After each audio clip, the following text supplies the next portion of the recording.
La doctrina de la reconciliación. Arthur Walkington Pink. La doctrina de la reconciliación. Sus distinciones.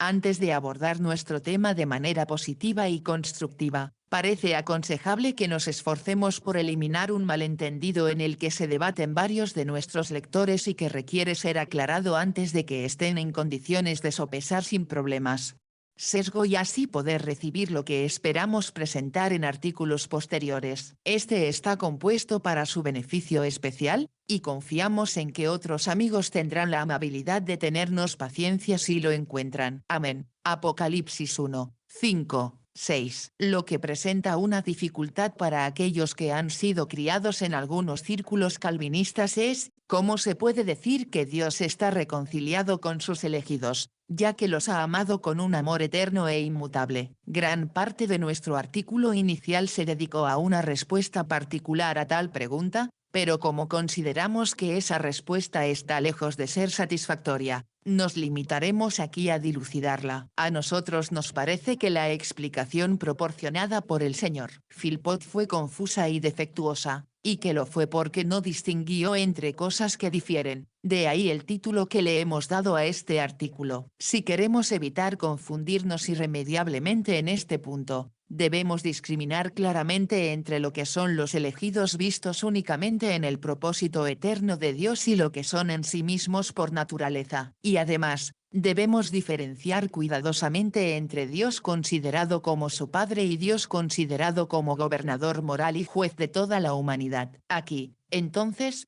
querido amigo, está el significado evangélico de lo que nos ha sucedido. Si has sido hecho consciente de tu depravación, dispuesto a negarte a ti mismo, dispuesto a humillarte hasta el polvo ante Dios, aquí tienes la provisión divina, un baño en el que por fe puedes sumergirte y así obtener prueba de que la sangre de Jesucristo, el Hijo de Dios, nos limpia de todo pecado. Primera a Juan 1, 7. Si por gracia ya lo has hecho, entonces únete al escritor para exclamar, al que nos amó y nos lavó de nuestros pecados con su propia sangre.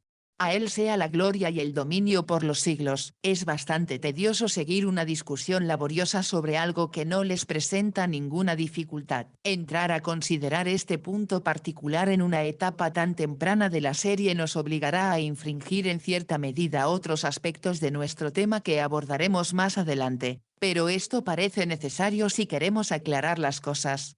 Mazos para la acción, o para cambiar la figura, si queremos limpiar el suelo de cargas superfluas y prepararlo para la siembra de la semilla. Esa maravillosa fuente que puede limpiar a los más inmundos fue proporcionada al costo incalculable de la crucifixión de Emanuel, y de ahí el lavamiento en el Jordán que siempre habla de muerte. Hijo ha hecho para la curación de los leprosos espirituales. Es esa fuente bendita que ha sido abierta para el pecado y la inmundicia. Zacarías 13. 1. Esa santa fuente tuvo su origen en el Calvario, cuando del costado traspasado de Cristo al instante salió sangre y agua. Juan 19, 34. Para que parezca que no avanzamos nada en el resto de este artículo que choque o se desvíe de la enseñanza de los sanos teólogos del pasado, haremos breves citas. Las escrituras son igualmente explícitas al describir los efectos y consecuencias de mentir bajo la ira de Dios. Antes de la conversión, los elegidos, al igual que los no elegidos, se encuentran en un estado de alejamiento de Dios. Efesios 4, 18. Y, por lo tanto, ninguno de sus servicios o actuaciones puede serle aceptable. No recibirá nada de sus manos, el que aparta su oído para no oír la ley. En el caso de toda alma no regenerada, aún su oración será abominación. Proverbios 28. 9. La condición y posición de cada uno en relación con la ley es la misma antes de su regeneración y justificación, y el decreto de Dios concerniente a cualquier diferencia que aún debe hacerse en algunos no modifica de ninguna manera ese hecho solemne. Esta es una de las razones principales por las que se debe predicar el Evangelio a toda criatura. Todos están bajo el poder del diablo.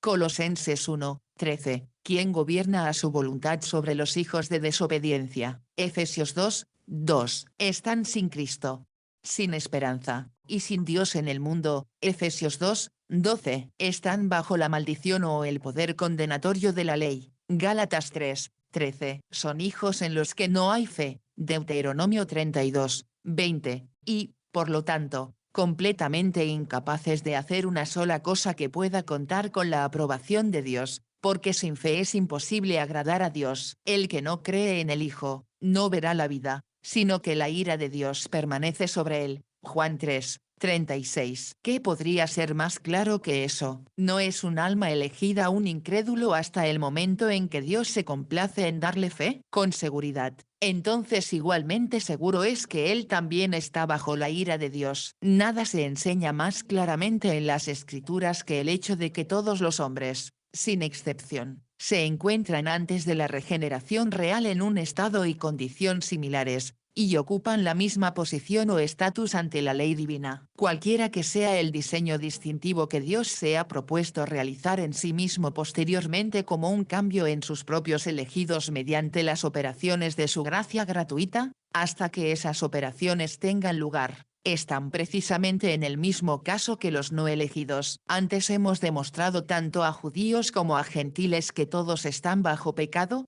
culpables, bajo sentencia de condenación. No hay justo, ni uno solo, nadie que haya cumplido con los requisitos de la ley divina. Para que toda boca sea tapada y todo el mundo se vuelva culpable ante Dios, es decir, detestable para el juicio divino. No hay diferencia, porque todos pecaron y están destituidos de la gloria de Dios. Romanos 11, 6. Por lo tanto, ¿están listos para perecer? Deuteronomio 26, 5. Dios odia a sus elegidos en algún sentido antes de su reconciliación real. Dios era aplacable ante Cristo, apaciguado por Cristo. Pero hasta que existan tales condiciones que Dios ha designado en la criatura, Él no tiene ningún interés en esta reconciliación de Dios, y cualquier persona en quien no se encuentre la condición, permanece bajo la ira de Dios, y por lo tanto, en algún sentido bajo el odio de Dios. Al escribir sobre la satisfacción de Cristo, John Owen dijo, esto es entonces lo que atribuimos a la muerte de Cristo, cuando decimos que como sacrificio fuimos reconciliados con Dios o que Él hizo la reconciliación por nosotros. Habiendo hecho a Dios nuestro enemigo por el pecado, Cristo con su muerte aplacó su ira, apaciguó su ira y nos trajo nuevamente el favor de Dios. Debemos dejar que sus amigos juzguen por sí mismos hasta qué punto se desvió el Señor Philpott de las enseñanzas de estos hombres. Pero ahora apelamos a una autoridad infinitamente superior, a saber, la palabra de Dios. De 4 de los puritanos más conocidos, en realidad somos justificados, perdonados y reconciliados cuando nos arrepentimos y creemos. Cualesquiera que sean los pensamientos y propósitos de gracia que Dios pueda tener hacia nosotros desde la eternidad, estamos bajo los frutos del pecado hasta que nos convertimos en creyentes arrepentidos. En su tratado sobre la obra del Espíritu Santo en nuestra salvación, Thomas Godwin señala, hay dos estados o condiciones diferentes por los que pasan los elegidos de Dios, que son salvos, entre los cuales la regeneración es el paso. Uno es el primer estado en el que nacen, un estado de esclavitud al pecado, y repugnante para la condenación instantánea mientras permanecen en él. El otro, de gracia y salvación, por lo tanto opuesto al estado anterior. Si las personas son justificadas en el sentido apropiado por la fe, entonces no son justificadas desde la eternidad, porque creemos en el tiempo, no en la eternidad. Que somos justificados por la fe es la doctrina del Evangelio, como se desprende de toda la corriente de la palabra de Dios. Para citar solo un versículo, sabiendo que el hombre no es justificado por las obras de la ley, sino por la fe de Jesucristo, es decir, por la fe de la cual Él es el objeto, también nosotros hemos creído en Jesucristo, para que seamos justificados por la fe de Jesucristo. Gálatas 2, 16. Que el apóstol está hablando allí de ser justificado ante los ojos. No es una decisión interna en Dios, que siempre permanece en él, y que no produce ningún cambio en el estado de la persona justificada, pero es un acto temporal de su poder que produce un cambio relativo en la posición de la persona ante él. Es con la creencia de la persona en Cristo que Dios la justifica y que pasa de un estado de culpa y alienación a uno de justicia y reconciliación. El que cree en él no es condenado, es decir, es justificado, pero el que no cree, ya está condenado. Juan 3, 18. El que cree en el que me envió, tiene vida eterna, por regeneración, y no vendrá a condenación, sino que pasará de muerte a vida, es decir, la vida de justificación, Juan 5, 24, de Dios, y no simplemente en el tribunal de la conciencia, está fuera de toda duda para cualquiera que considere debida y justamente el alcance del Espíritu Santo en ese pasaje. Ser justificado por la fe en Jesucristo. Hay una hora señalada en su historia terrena en la que los elegidos salen de la ira penal de Dios y son justificados por Él y reconciliados con Él. La justificación es un acto de Dios, un acto en el tiempo. Un acto externo, es un acto de Dios a modo de proceso judicial. Su declaración como juez supremo se opone a la condenación, la concesión de plena liberación de ella se coloca en oposición a ser justificado por las obras de la ley, lo que muestra que se trata de algo más fundamental que nuestra propia seguridad. Por las obras de la ley nadie será justificado delante de él. Romanos 3, 19. Deja claro que nadie puede obtener sentencia de absolución en el tribunal de adjudicación divina por sus propias obras. Es ante Dios y no en la conciencia del creyente que tiene lugar la justificación. Aunque estuvieron, en el propósito de Dios, en Cristo desde la eternidad, eso no les impidió estar en Adán en el tiempo y sufrir los efectos penales de su caída. Dios mientras siga siendo incrédulo. No solo eso, sino que la palabra de Dios declara solemnemente que los elegidos son por naturaleza hijos de ira como los demás, Efesios 2, 3, y ningún sacerdote papista puede hacerles lo contrario rociándoles unas cuantas gotas de santo agua sobre ellos. Pero no podrían ser hijos de ira si hubieran venido a este mundo en un estado justificado y reconciliado. Ninguna persona puede estar en dos estados opuestos al mismo tiempo, odiosa a la ira y, sin embargo, Dios en paz con ella, bajo la culpa del pecado y, sin embargo, justificado. La ira está sobre ellos desde el útero, a causa de su pecado en Adán, y esa ira permanece sobre ellos mientras continúen siendo incrédulos. Cabe señalar que aquí hay dos palabras que van directamente en contra de la justificación antes de creer, que Dios justificaría a los paganos, lo cual debe respetar el tiempo por venir, y serán benditas todas las naciones o justificadas. No se puede decir un será para algo que ya se ha hecho. A esto concuerda en el Señor será justificada toda la descendencia de Israel. Isaías 45, 25. Por la unión con Cristo mediante la fe serán declarados justos. De nuevo, porque así como por la desobediencia de uno muchos fueron hechos pecadores, así por la obediencia de uno muchos serán hechos justos. Ante lo cual el puritano William Britt dijo, es notable que cuando el Espíritu Santo habla del pecado de Adán condenando a su posteridad, habla de ello como si ya hubiera pasado, pero cuando habla de la justicia de Cristo para la justificación de los pecadores, cambia al tiempo futuro, como si deliberadamente hubiera diseñado evitar que nuestros pensamientos persigan la justificación antes de creer. Y la Escritura, previendo que Dios había de justificar a los paganos, gentiles, por la fe, predicó de antemano el Evangelio a Abraham, diciendo, en ti serán benditas todas las naciones. Gálatas 3, 8. Se evitarían muchos malentendidos si se percibiera claramente que el amor eterno de Dios hacia sus elegidos es principalmente un acto de su voluntad, el ejercicio de su beneplácito, el propósito de su gracia, por el cual determinó hacer ciertas cosas por ellos y instálelos en gloria a su debido tiempo y manera. Pero ese propósito no les produce nada ni les aporta nada. Para ellos deben haber actos externos del poder de Dios que cumplan su propósito. Desde toda la eternidad Dios determinó hacer esta tierra, pero hace 6000 años no existía. Había ordenado un día del juicio final pero en realidad aún no ha llegado. Dios se ha propuesto que en Cristo y por medio de él justifique y salve a ciertas personas, pero no por eso son justificadas porque Dios se lo haya propuesto. Es cierto que lo serán a su debido tiempo,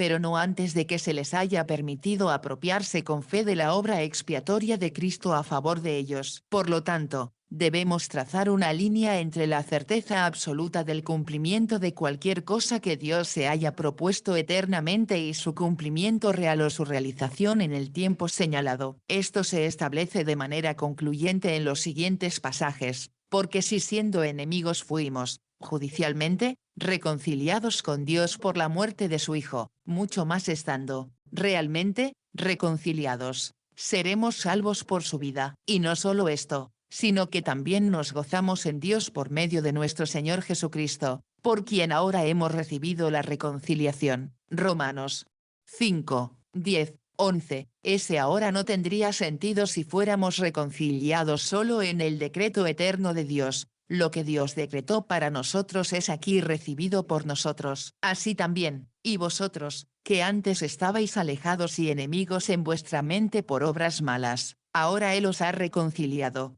Colosenses 1, 21. Lo que se ha dicho anteriormente acerca de la justificación de los elegidos de Dios al creer, es igualmente válido en cuanto a su reconciliación con ellos cuando arrojan las armas de su guerra contra él. No solo se decretó su reconciliación desde la eternidad, sino que Cristo realmente hizo la paz cuando derramó su sangre. Colosenses 1, 20. Sin embargo, la reconciliación misma no se efectúa hasta que el Espíritu Santo haya obrado en ellos de tal manera que produzca su conversión. Pero los hipercalvinistas objetan que si los elegidos no fueron justificados en Cristo desde toda la eternidad, entonces cuando Dios los declara justos hay una alteración en su voluntad y amor hacia ellos. Notan, Dios no es más mutable porque justifica a su pueblo en el tiempo, que porque lo regenera en el tiempo. Dios no es más responsable del cambio de propósito cuando produce un cambio en la posición de una persona sobre su creencia, que cuando produce un cambio en la condición de una persona por el milagro del nuevo nacimiento. Todo el cambio está en la criatura, aunque Dios decreta absolutamente, y eso desde la eternidad, regenerar, justificar y reconciliar a todos sus escogidos, con la alteración de su actitud gubernamental hacia ellos que eso implica. Sin embargo, esto no implica ni la más mínima sombra de cambio en Dios mismo cuando en el hora predestinada en que se efectuará un gran cambio. Basta distinguir entre la gracia que decreta y el poder de Dios que ejecuta, y todo quedará claro. A los que predestinó, a estos también llamó. Y a los que, lo que se ha señalado en el último párrafo debería hacer que sea más fácil para el lector comprender que el amor eterno de Dios hacia los suyos, que es un acto inminente de su voluntad o beneplácito, enteramente dentro de sí mismo, no los exime de someterse a su voluntad.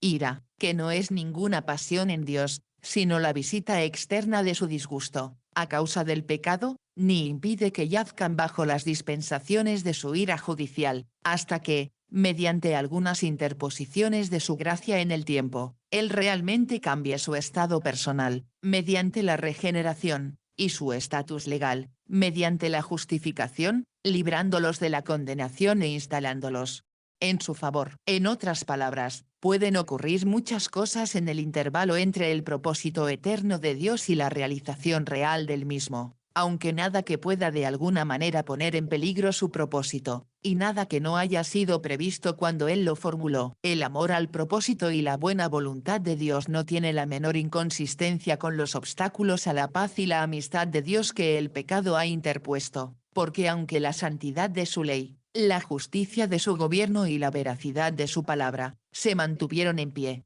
la manera en que Él toma a un pecador en amistad y compañerismo consigo mismo, hasta que se haya dado plena satisfacción a su ley quebrantada y a su majestad insultada. Sin embargo, su amor determinó y su sabiduría ideó un camino mediante el cual su soberana buena voluntad recuperaría a su pueblo, y eso, sin mancillar el carácter divino en lo más mínimo. Sí, magnificando aquellos atributos que el pecado había afrentado. El amor de Dios ha demostrado ser eficaz mediante los medios que ideó para que los desterrados no sean expulsados de él. Segundo de Samuel 14, 14. Pero nuevamente se objeta, los elegidos son designados ovejas antes de creer. Juan 10, 16. Y en la estima de Dios están entonces en un estado justificado. Respuesta, son llamadas ovejas según la inmutabilidad del decreto divino, que no puede ser frustrado, y por eso Dios llama las cosas que no son como si fueran. Romanos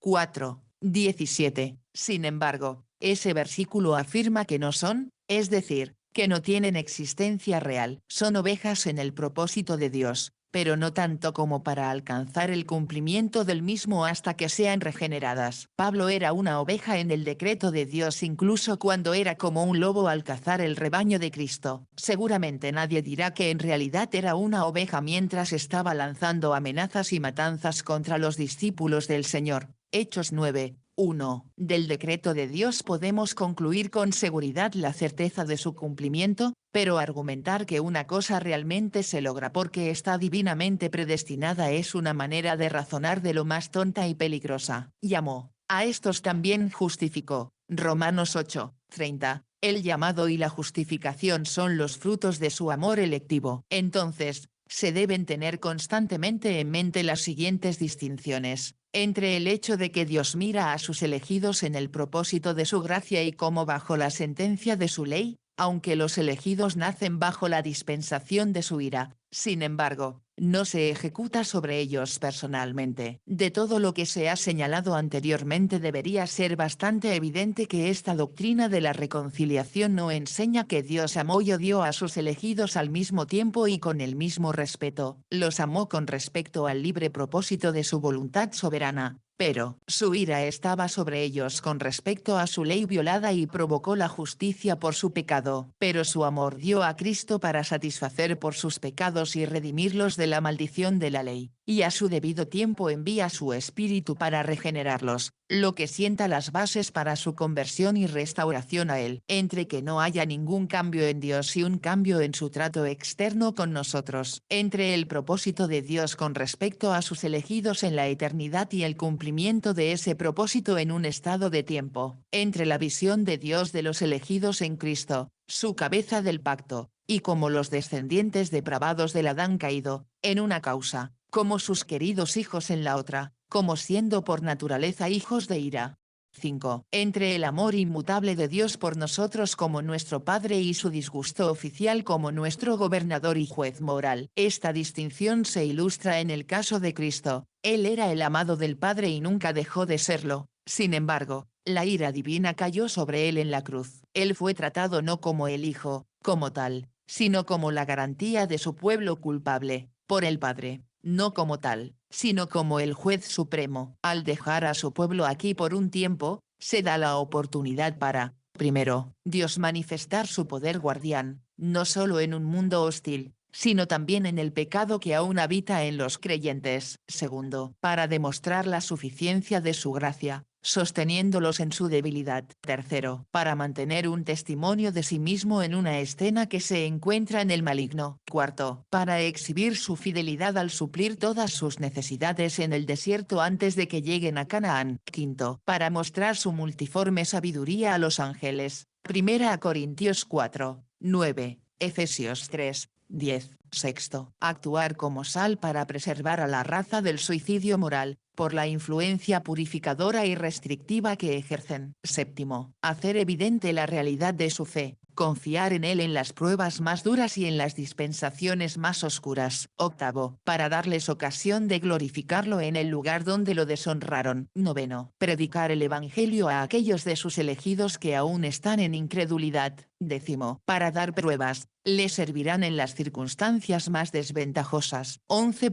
O profundizar su aprecio por lo que él ha preparado para ellos. Duodécimo, tener comunión con Cristo, quien soportó la cruz antes de ser coronado de gloria y honor. En respuesta a lo dicho en nuestro último comentario, cabe preguntarse, si la regeneración de los cristianos es completa, si se ha efectuado su santificación esencial, si ya están preparados para el cielo, entonces, ¿por qué Dios todavía los deja aquí en la tierra? ¿Por qué no llevarlos a su presencia inmediata tan pronto como nazcan de nuevo? Nuestra primera respuesta es que no hay ningún sí al respecto. Las Escrituras afirman clara y expresamente que incluso ahora los creyentes están completos en Cristo. Colosenses 2:10, que Él ha perfeccionado para siempre a los santificados. Hebreos 10:14, que son hechos aptos para herencia de los santos en luz. Colosenses 1:12, y nadie más que completo,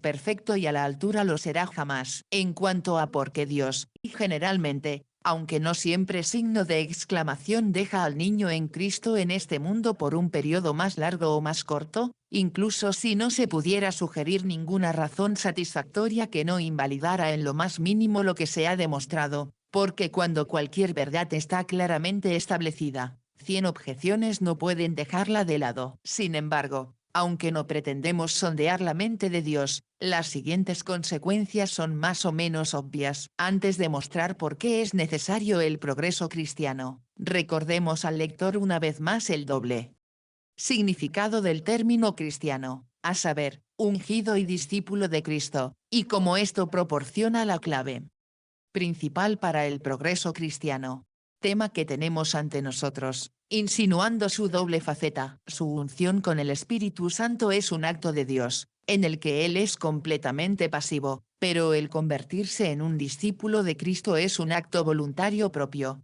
en el que se entrega al señorío de Cristo y decide ser gobernado por su cetro. Solo si esto se tiene debidamente en cuenta seremos preservados del error de cualquiera de las partes, al pasar de un aspecto de nuestro tema a otro. Así como el doble significado del nombre cristiano apunta tanto a las operaciones divinas como a la actividad humana, en el progreso cristiano debemos tener presente el ejercicio de la soberanía de Dios y el cumplimiento de nuestra responsabilidad. Así, desde un ángulo, el crecimiento no es necesario ni posible; desde otro, es deseable y necesario. Es desde este segundo ángulo que vamos a ver ahora al cristiano, estableciendo en él sus obligaciones.